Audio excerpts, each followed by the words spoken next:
جو ہم سب کا تنہا خالق، مالک، مربی اور پالنہار ہے، جس نے مجھے اور آپ کو انسان بنایا، مسلمان بنایا، پھر مسلمان بنایا۔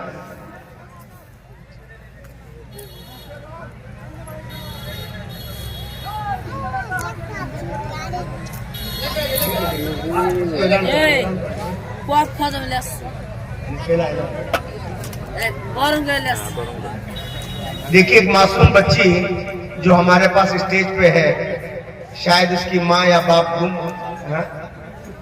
وہ بچی رو رہی ہے۔ دیکھیے ماشاءاللہ یہ میرے پاس کھڑی ہے۔ کیمرہ میں دکھا دیجئے، کیمرہ مین کہاں ہے؟ کیمرہ مین ذرا دکھا دیجئے۔ ماشاءاللہ دیکھیے اس کے یہ معصوم بچی ہے، اپنی ماں کی ممتا کے لیے تڑپ رہی ہے یا باپ کے پیار کے لیے۔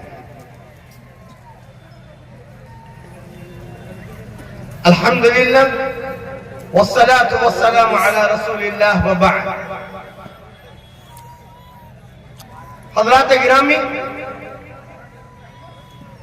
بزرگوں،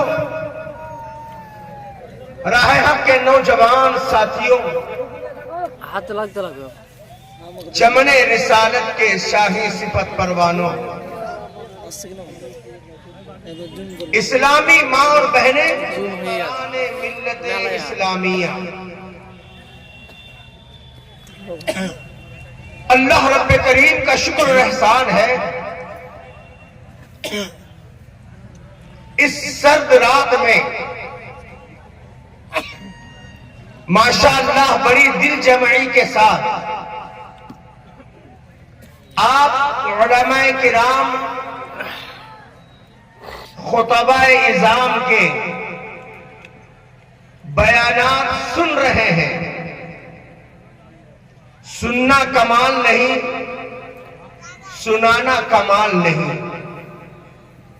سننے والوں کی بھی ضرورت اللہ کو نہیں اور سنانے والے کی بھی ضرورت نہیں، ضرورت ہے عمل کرنے والوں کی۔ کوشش کریں گے انشاءاللہ؟ کریں گے؟ ہاں؟ اللہ ہم سب کو حسن عمل کی توفیق عطا فرمائے۔ اللہ تبارک و تعالی ہمارے بھائی جمال جو میرے مالیگاؤں کے ہمدرد ساتھیوں میں سے ہیں اور یہاں کے ذمہ دار عالم ہیں، اللہ ان کے جذبہ صدق کو قبول فرمائے، اور ان کے دیگر رفقاء کرام جو علماء ربانی ہیں اور کمیٹی والے ہیں، مدرسے والے ہیں، گاؤں والے ہیں، اللہ تعالیٰ ان سب کے خدمات کو قبول فرمائے۔ اللہ تعالیٰ آپ سب کے خدمات کو قبول فرمائے۔ جو کچھ آپ نے اس پروگرام کے لیے دامے درمے سخن تعاون کیا، اللہ اس کا بہترین بدلہ اپنی فضل اور اپنی رحمتوں سے ہم سب کی زندگی میں راحتوں کی شکل میں، رحمتوں کی شکل میں، صحت و عافیت کی شکل میں اللہ تعالیٰ عطا فرمائے۔ ہمارے اور آپ کے جو بھی نیک ارادے اللہ تعالیٰ پورا فرمائے۔ اللہ رزق کے دروازے کھول دے، رحمتوں کے دروازے کھول دے، برکت، عافیت، امن اور سکون کے دروازے کھول دے۔ ماشاءاللہ آپ کے اس علاقے میں پہلی دفعہ، ورنہ ہمارے ساؤتھ میں 9-10 بجے کے بعد کوئی پروگرام نہیں ہوتا، لیکن ماشاءاللہ آپ کے عزائم، آپ کے ذوق اور آپ لوگوں اس کو دیکھ کر کے ہمیں بھی ہمت ہو رہی۔ دعا کیجئے اللہ مجھے حق کہنے والا، آپ کو حق سننے والا، اللہ ہم سب کو ان کہی اور سنی باتوں پر عمل کی توفیق نصیب فرمائے۔ پتہ نہیں آپ جیسے کتنے سامعین کو ہم نے دیکھا ہے، روزانہ مجھے مرسی ٹی وی سے تقریباً 2 سے 20 کروڑ لوگ تک دیکھتے ہیں، صرف انڈیا میں نہیں پوری دنیا میں۔ ملک کا واحد سیٹلائٹ چینل ہے، T V channel, satellite channel, صبح 9:30 بجے سے 10 بجے تک، رات میں 8:30 سے 9 بجے تک روز میرے پروگرام نشر ہوتے ہیں۔ کمال اس میں ہے کہ بس عمل کریں، اللہ ہم سب کو عمل کی توفیق دے۔ ماشاءاللہ کتنے بڑے بڑے دکاتر ہیں، کتنے بڑے علماء ہیں. ہماری اور آپ کی ہدایت کے لیے اگر ایک بات بھی اگر ہماری اور آپ کی سمجھ میں آ جائے تو انشاءاللہ ہمارے لیے بھی کافی ہے، اور اجلاس کہ منعقد کرنے والے ذمہ داروں کے لیے نجات کے لیے کافی ہے انشاءاللہ. جیسے اللہ کے نبی صلی اللہ علیہ وسلم نے کہا، اے علی اگر تم سے ایک آدمی ہدایت پر آ گیا، عرب کی سب سے بڑی دولت سرخ اونٹوں کے مالک بن جائے گا. میرے محترم میں کہہ رہا تھا اللہ کا شکر ہے کہ اللہ نے انسان بنایا، مسلمان بنایا، پھر مسلمان بنایا. یہ بات غور کیجئے، انسان، مسلمان، پھر مسلمان، انسان، مسلمان، پھر مسلمان. کیوں بھائی؟ میں آمدن کہہ رہا ہوں. قرآن مجید کی 114 سورتیں، ان سورتوں میں ایک سورت الانسان ہے. شیوخ جانتے ہیں ہوں گے، جس کو ہم اور آپ سورہ دہر کے نام سے جانتے ہیں.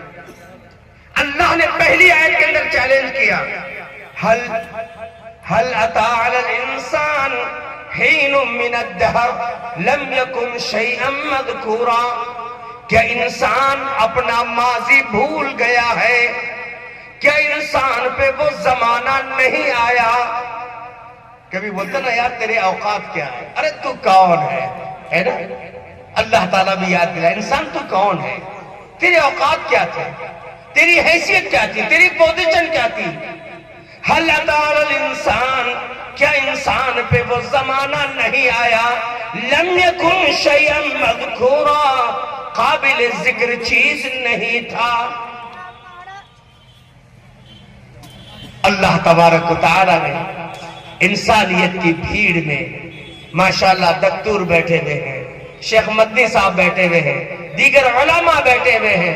پتہ نہیں ہم میں کتنے ڈاکٹرز ہیں، کتنے انجینئرز ہیں، کتنے بلڈر ہیں، کتنے ڈیولپر ہیں، کتنے دھنی ہیں، کتنے کار بنگلوں کے مالک ہیں، کتنے دھن دولت کے مالک ہیں. اللہ نے مختلف قسم کی صلاحیتیں دیا ہے اور صالحیتیں بھی دیا ہے. کیا کسی کا باکمال ہونا، دھن دولت والا ہونا، کار بنگلے والا ہونا، منصبدار ہونا، کسی پوزیشن کا مالک ہونا، یہ اس کی نجات کے لیے ذریعہ بن سکتا ہے؟ ورنہ دیکھیے آپ کے چھوٹے سے گاؤں سے لے کر کے بڑے بڑے عہدوں پر کون ہے؟ وہ لوگ ہیں جو رب کو مانتے نہیں ہیں، وہ لوگ ہیں جو کفر اور شرک میں مبتلا ہے نا.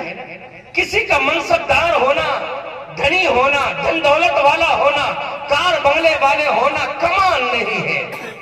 قرآن مجید پارہ نمبر 4 سورہ آل عمران کے آخری رکوع میں اللہ کہتے ہیں وَلَا يَغُرَّنَّكَ تَقَلُّبُ الَّذِينَ كَفَرُوا فِي الْبِلَادِ. او پیارے نبی صلی اللہ علیہ وسلم، ان نافرمانوں کی چلت پھرت، ان کی دھن اور دولت آپ کو دھوکے میں نہ رکھنے پائے. متاع قلیل ثم مأواہ جہنم، بس یہ جب تک زندہ ہے فائدہ اٹھائیں گے، پھر یہ جہنم کے حوالے کر دیے جائیں گے. انسانیت ہے لیکن اسلام نہیں ہے، توحید نہیں ہے، شدھ اسلام نہیں ہے. کیا فائدہ ہے؟ میں نہیں بول رہا ہوں، رب کا قرآن کہتا ہے. میرے محترم، اللہ کا شکر ہے کہ اللہ نے انسان کی انسانیت کے ساتھ ساتھ اسلام کی دولت دیا. اور سب سے بڑی دولت، اس سے بڑی کوئی دولت نہیں.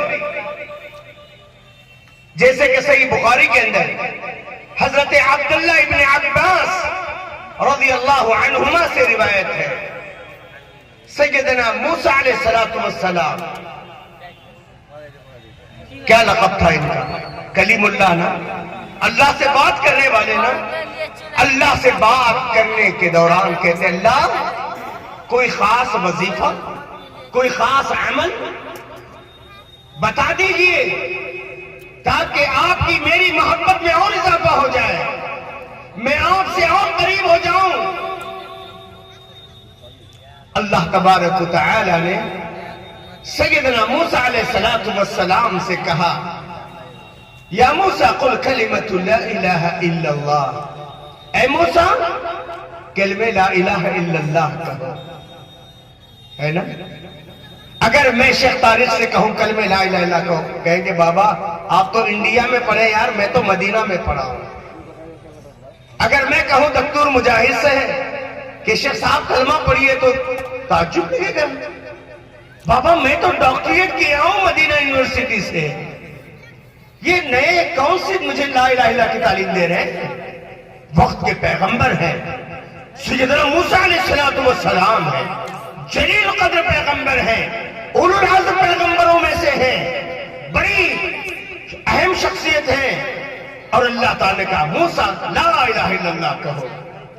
سیدنا موسیٰ علیہ السلام نے کہا، اے رب العالمین تیرے بہت سارے بندے اس کلمے کا اقرار کرتے ہیں، تیرے اور میرے درمیان جو اسپیشلٹی ہے اس کا کیا مطلب رہا؟ میں تو چاہتا تھا کوئی خاص وظیفہ۔ اللہ نے کہا، اے موسیٰ کیا سمجھتے ہو، میں نے جو کلمہ لا الہ الا اللہ کی تعلیم جو تمہیں دیا ہے، ساتوں آسمان اور اس کی مخلوق سوائے میرے عرش کے، ساتوں آسمان اور اس کی مخلوق میرے عرش کے علاوہ، ساتوں زمین اور اس کی مخلوق ترازو کے ایک پلڑے میں رکھ دی جائے، کلمہ توحید لا الہ الا اللہ کا چھوٹا سا پرزہ، بطاقہ، چھوٹی سی چٹی ترازو کے دوسرے پلڑے میں رکھ دی جائے، اے موسیٰ تم اپنی آنکھوں سے دیکھو گے ساتوں آسمان اور اس کی مخلوق سوائے میرے عرش کے، ساتوں زمین اور اس کی مخلوق اس کلمہ توحید کے سامنے ہلکی ہو جائے گی۔ اللہ اکبر! سوچو اللہ کے بندو، اللہ نے مجھے اور آپ کو کتنی بڑی دولت دیا ہے، افسوس ہے آج ہم مسلمان اس کی قدر نہیں کر رہے، آج ہم اس کے مقام کو نہیں سمجھے۔ اللہ اکبر، اللہ اکبر! میرے محترم، آج میں یہی بتانے کے لیے آپ کو آیا ہوں۔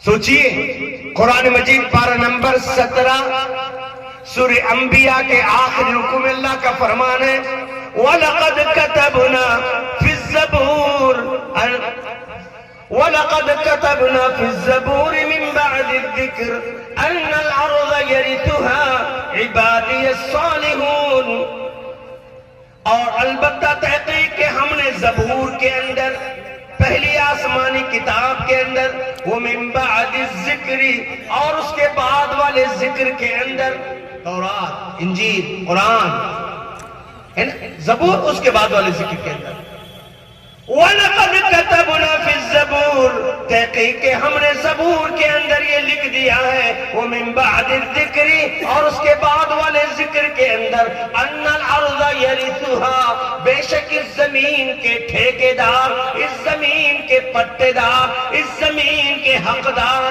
عبادی الصالحون، میرے صالح بندے ہوں گے۔ بس اپنی صلاحیت تو بنا دیے، صالحیت، ایمانی حرارت کو بنا۔ اللہ اکبر! میرے محترم، آج مسلمان جب سے دنیا بنی ہے سب سے زیادہ میجورٹی میں ہے۔ اس وقت